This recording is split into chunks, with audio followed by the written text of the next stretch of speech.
Most abandoned places don't feel dangerous. They feel tired, like they've been waiting for someone to notice they're still here. This one is different.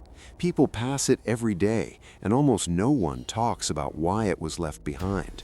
At the edge of a small industrial town sits a concrete hospital complex, half hidden by overgrown trees. From the road, it looks unfinished, windows dark, paint peeling, a place that simply ran out of time. But it didn't.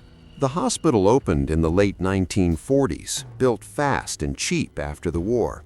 It was meant to serve factory workers and their families.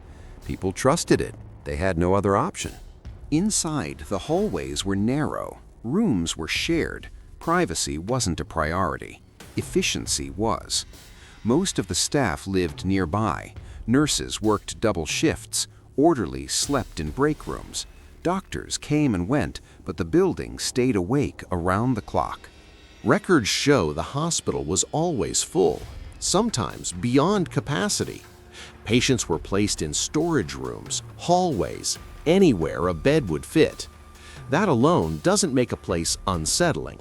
What does is how often people disappeared from the paperwork. Former employees remembered patients who were admitted but never discharged. No death certificates, no transfer forms, just names that stopped appearing. The hospital had a special wing on the north side. Officially, it handled long-term recovery. Unofficially, it was where difficult patients went. Those who complained, those who didn't improve fast enough, those who asked too many questions. Some nurses refused assignments there. Others accepted, then quit without explanation. A few stayed and stopped talking about it entirely. The quiet was wrong, not peaceful, controlled. Doors closed softly, even when no one touched them. Call buttons lit up with no one attached. Patients there learned to stay silent, not because they were resting, because speaking made things worse. In the 1960s, inspections became more common. Complaints reached the state. Families asked questions.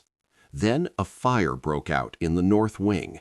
Small, contained, no official fatalities. The wing never reopened. After that, funding dropped. Doctors left. Entire floors were shut down. The hospital closed quietly years later. No ceremony, no headlines. Files were boxed up and moved. Some boxes never arrived. Teenagers who broke inside said the rooms felt occupied, not haunted, watched. Most didn't stay long.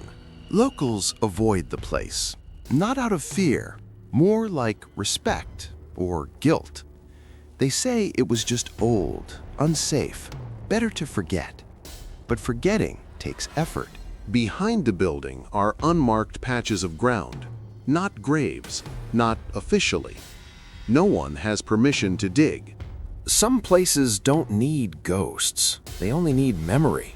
Walls that heard things people weren't meant to hear. A system that valued order over care. Old plans showed rooms that didn't exist on paper anymore. Corridors that led nowhere. When questions were asked, the plans were dismissed. They weren't wrong. A former administrator said the hospital was under pressure to show results. Patients who didn't fit the numbers were considered problems. He believed everyone was doing their job. In the basement, there are rooms without labels, drains in the floor, hooks in the walls. Nothing proves what happened there. That's the point. Years of records vanished. Officially destroyed in a flood no one remembers. Silence became the answer to every question. The hospital still stands because no one wants to touch it. It doesn't ask for attention. It never did. That's why its history stayed quiet. Some stories aren't hidden. They're simply left alone long enough that no one dares to repeat them.